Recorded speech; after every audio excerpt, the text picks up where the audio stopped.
Working together, we're having a blast. It's the Cuppa Joe Podcast.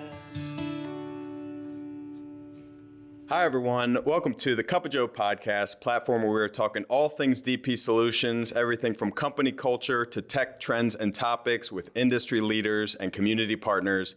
Very excited for this to be our first external podcast episode, and we have a very special guest, Kelly Schulz with the Maryland Tech Council. Kelly, how we doing? Great. I'm so excited to be here. I love being the first. Yep. Very exciting. And I've been very intentional. Like, I want these podcast episodes to be in person. So you showed up, we did a tour of DP Solutions, and I'm very excited for the conversation. That wall is amazing about your whole history of DP Solutions. So thank you for letting me have that tour. Yeah, of course. So, Kelly, talk us through your background. How did Kelly Schulz become the CEO of the Maryland Tech Council? Pure luck. Oh, gosh. I've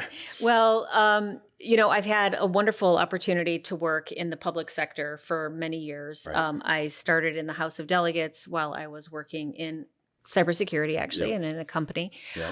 Started our own hardware company. And then I became Secretary of the Department of Labor under Governor Hogan, then became the Secretary of Commerce under Governor Hogan. And I like to say that you can't have workforce development without economic development. And you can't have economic development without workforce development. Perfect. So when I left the administration, this opportunity to lead the Maryland Tech Council, which I've known about for years, came about, and just being around the tech industry for so long, understanding how important it is to Maryland's economy into the future of what we do here in Maryland. I jumped at the chance, and here I am. Makes sense. That's awesome. And then you're from Michigan? I grew up in Michigan, just north of Detroit. Okay. You Tigers, Lions? Yes. Yeah. Yes. Red Wings. Don't forget the Red Wings. Okay. Pistons? Yes. Yeah. Well, I don't follow basketball as much, but I mean, you know. Ravens, Orioles too, I'm sure. Yes. I have jerseys of all of them. I have an entire closet of, Okay. Then we can multi-state jerseys. Yeah. Love it. Love it. Well, good stuff. So the Maryland Tech Council, you became CEO? About 3.5 years ago. Okay. So about 3.5 years ago, I became CEO, and it's been a wonderful experience. We have a great team. Yeah. And, the funny part about the Maryland Tech Council is that I'm almost one of the newest employees there. Okay. Like my chief operating officer, she's been there for almost 30 years. Yep. Oh, wow. Yeah. And, then there's others that have been there for 20 years, 15 years, 10 years. I mean, so there's a longevity and a history there. Yeah. So I've walked into a great group of good tenured staff. Yeah. It's awesome. That's great. Well, we've been members for years. I don't know exactly how many, but it's been great to see you around events, and your leadership is definitely something to We're having a lot of fun. Yeah. And thank you for your membership and for your leadership and what you do Of course. within the community. Happy to do it. But so let's unpack briefly the Maryland Tech Council. What is the mission of the Maryland Tech Council? And then geographically across the country, where does it stack up in the ecosystem? Yeah, so the Maryland Tech Council has been around for about 41 years. Started in Montgomery County as a way to support the life science community back in the day. Okay. And when the universities at Shady Grove was just getting started, it was an organization to kind of help bring community together. Got it. And talk about tech. So it started there. And I like to say, like, through a series of marriages and divorces, we are what we are today. Yeah. So there's been combining of resources, different types of industries. Right. We have about 800 plus members of the Maryland Tech Council, Tech Council company members. So a company like yours, which is a member, all of your employees are members of the Maryland Tech Council. So we represent about 160,000 employees across the state. Amazing. And with life science and technology. And to your point, what makes us unique the umbrella in Maryland is that we are the state affiliate for BIO, which is the Biotech International Organization. And there's a state affiliate all across the country. So we're that state affiliate. But we're also the state affiliate for TECNA, which is a technology association for North America. And we're both. So whereas most associations that we work with, they're one or the other, we have both under one or under the same umbrella. And what makes that fun is that there's the intersection now that's happening so much in the biotech world and the tech world Yep. and how they're coming together and using those technologies. And it's kind of fun to see that. Yeah, very fun. We love fun. I love fun. Yep. Why not? Yeah, of course. So let's talk about a couple of initiatives you have going on at the Tech Council. So the Data Center Alliance, we'll talk a bit about. And actually, fun fact, the room that we're in right now, along with being the DP Lounge and podcast studio, it used to be a data center. So at the MSP level, I mean, we used to do a lot of data center hosting. And so this had rows and racks of servers. Over the years, we've done all sorts of cloud migrations. So we didn't need this to be that anymore. So we decommed it and we're turning it into a fun space. So that's from MSP lens, that's kind of our iteration of downsizing data center services and presence. But at the macro level, I know it's just getting started and growing intensely. So talk a bit about just kind of, I guess, the background of data centers in Maryland and then the current state and what people should know. Yeah, so I'm glad that we're sitting in your former data center because I reference it all the time when people don't really understand what the cloud is. Right. And I'm like, the cloud is exactly what was in your office building in that dark secret room that nobody had access to. Right. It's just now in a bigger building and they're all together, right? Exactly. And so that is the cloud. And so I think this is a very relevant thing. And I know that, the way that data centers are progressing throughout Maryland, throughout the United States, and dare I say globally, it's really important for people to understand the why of data centers. It has a lot to do with AI, but it's not only AI, right? The amount of compute that's happening in our world around us just continues to grow. And actually the non-AI compute that data centers are hosting is growing at a faster rate than just the AI as well. So we want to be very understanding of the need for that technology and that infrastructure that's there. Maryland is in a geographically important space because of where all of the fibers started when it comes to AI data centers and that technology and the advancement. And we are very close in proximity to where that is. So it's a natural progression for Maryland to have some companies interested in doing work here in Maryland for the redundancy and also for the national security.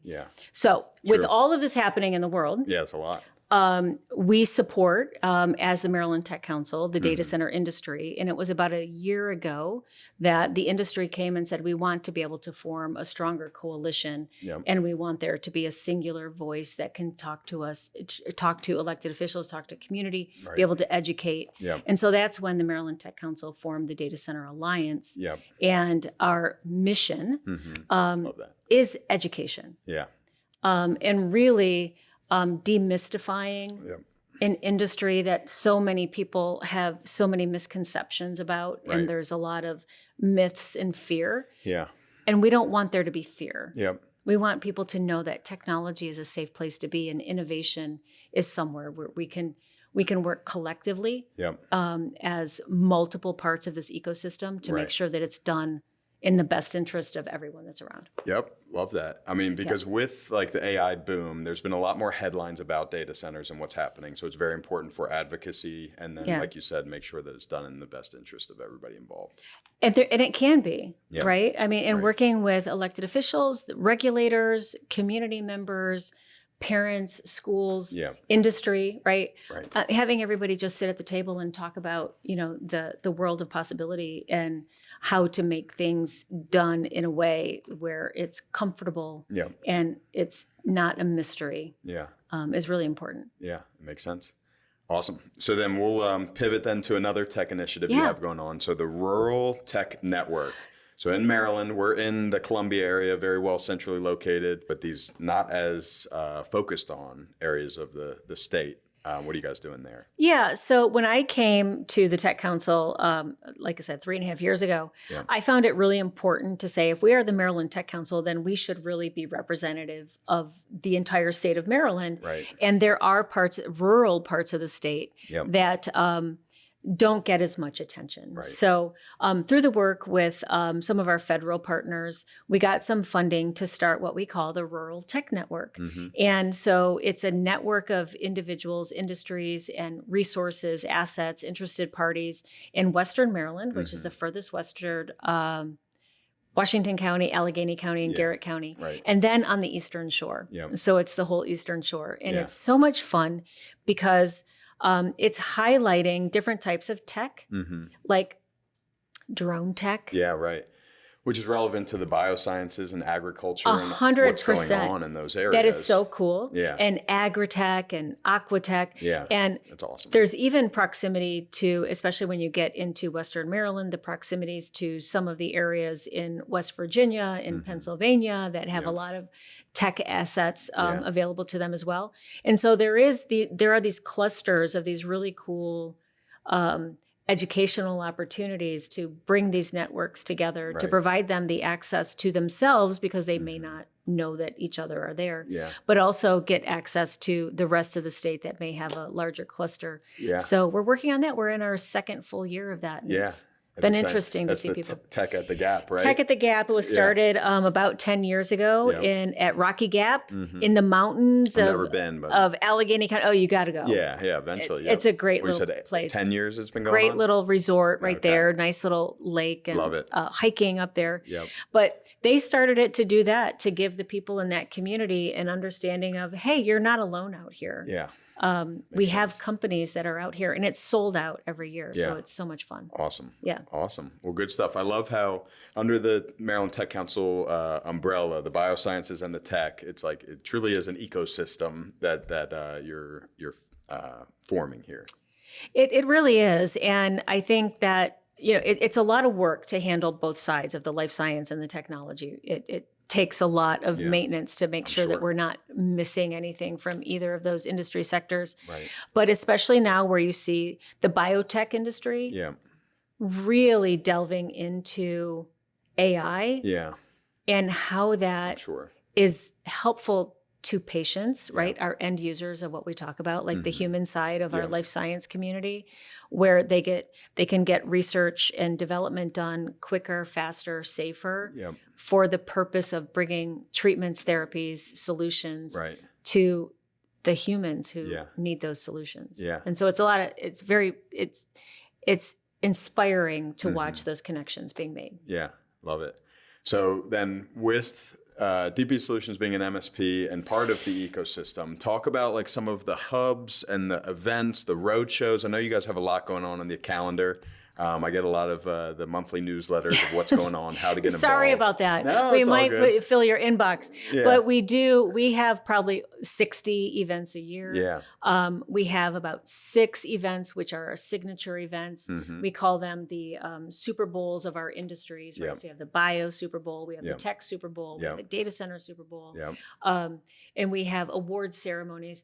But then in between all of that, we like to have a lot of educational opportunities for folks. We do a significant amount of lunch and learns, bringing folks like you, like DP Solutions, to introduce to the rest of our membership, saying, what do you have to offer? Because those service providers are an integral part of the overall ecosystem, right? It's kind of like that connective tissue that brings the implementation of that technology together. And it's really fun for us to see how that grows and expands, and that networking continues to work as well. Yeah, definitely. Happy to bridge the gap between what you're doing and the small business community and the end users ultimately. Absolutely. And I mean, what we see is we have, for our members themselves, right? They have membership opportunities where they can take advantage of member-only initiatives. But I think it's for them to determine, the direct path of success. Because there is a direct path of success, and it is what you make of it, right? And for us to be able to guide that along and make those connections is super important for any small business to know that they're part of a larger organization that can help them. Yeah, like any of these organizations, it's like a gym membership. Ultimately, you have to go to the gym. You have to make the connections. That is so funny, and I have many gyms that I have not allowed that opportunity for me to do. Exactly. Right. Well, I will say a lot of the people I've met at the Maryland Tech Council events, great conversations, great people. So good foundation that you're building and that we're happy to be a part of. Well, I appreciate that. You guys are an important part. You're great sponsors and, helpful to the overall success of our mission. And really, I mean, the overall mission of the Maryland Tech Council is to be able to create the best ecosystem in the country, so that we can attract expand, and retain those businesses here that are so important for not only the businesses themselves, but the families that they support and the workforce that comes through that. It multiplies quickly. It does multiply quickly, and I'm really happy to see the progress that we've made. Yeah, great. So a couple other just quick topics. I mean, these could easily not be quick topics, but looking forward and just future initiatives, how is Maryland Tech Council positioning itself to help with AI and then workforce development? Yeah, so AI is an ongoing. You can't walk down the street and not hear somebody talking about AI. I mean, it is all over the place. It's the utilization of the tool that's super important, right? There's a fear factor that comes with AI that it's going to take over our jobs. We need to make sure that people understand that AI is not going to take your job, but somebody that knows about AI might take your job, right? Yeah. So it's the hunger for education. It's the hunger to continue to learn about your profession and what you do and to keep skilled. So we try to incorporate AI. It well aligns with your mission ultimately to educate. It honestly does. And for all of the different sectors that we represent, AI is present in all of them. Of course. So it's important for us to continue to talk about that.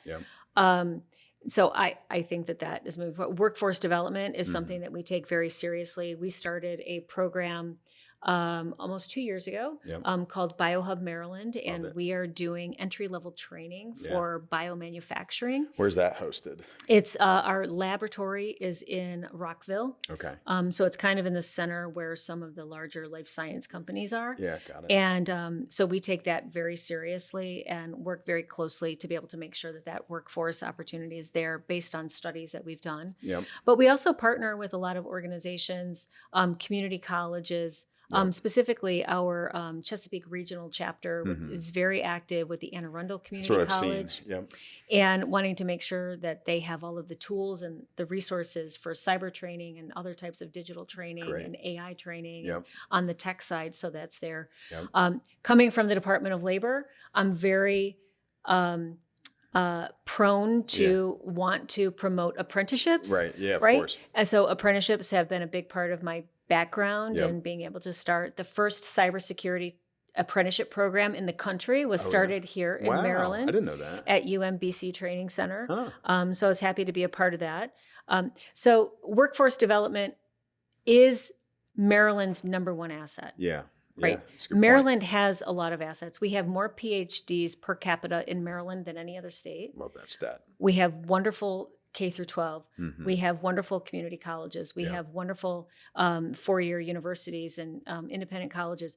But we need to continue with that, and we need to be agile with the ability to be flexible when it comes to technology being flexible. Yeah, that's awesome. We've tried to be more intentional with how we're partnering with local organizations, youth programs too. Yes. Feels like there's not enough STEM and IT programming through all the ranks of school systems. I think people are just trying to keep up at this point in time. The rate of, you know this, I mean, being in the business, the fast pace, the pace of technology advancement.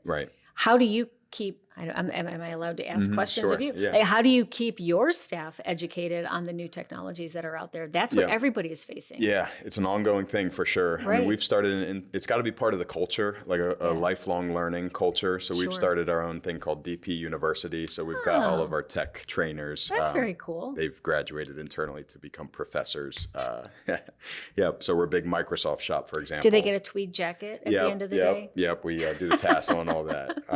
That's awesome. But so you have to invest the time, and it's not always going to be in the 9 to 5, Right. Yeah, but you have to make it part of the structure. Good stuff. So Kelly, just kind of wrapping up a bit here, what is a call to action to everybody for all of our listeners and viewers? How can they get involved with Maryland Tech Council going forward? Yeah, so anybody can reach out to us on our website. I think it's mdtechcouncil.com. We have all of our list of events. We have our mission. We have the different organizations that we work with and partner. And we have more partners across the state in the U.S. that really kind of help us to make us who we are. Would love to have extra participation with that. Reach out to us on social media. We do regular stuff on LinkedIn. Visit DP Solutions and Yes. Cuppa Joe Yeah, get a Podcast. tour. Of course, we're trying. That's really great. But get involved. And I would say that the overall ask of the community is to continue your education, right? Whether it be formalized or not, because understanding the truth about what's happening in the world of technology, whether it be drugs and life sciences and pharmaceuticals or AI and data centers and drone tech, right? Understanding the world in which that resides is really important for all of us to promote. Yep. Amazing. Well, thank you so much, Kelly. This was a lot of fun. But before we end, this is the first external episode. So I have put together what I'm calling the Cuppa Joe Hot Seat. Oh, no. Yeah. So these are fun questions, but they're going to be rapid fire. Don't think too hard about it. But you're now on the Cuppa Joe Hot Seat. You ready?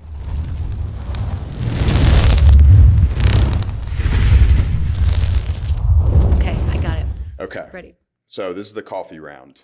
How do you take your coffee? I don't drink coffee. Okay, no coffee for Kelly. Tea. Good call. Brunch, overrated or underrated?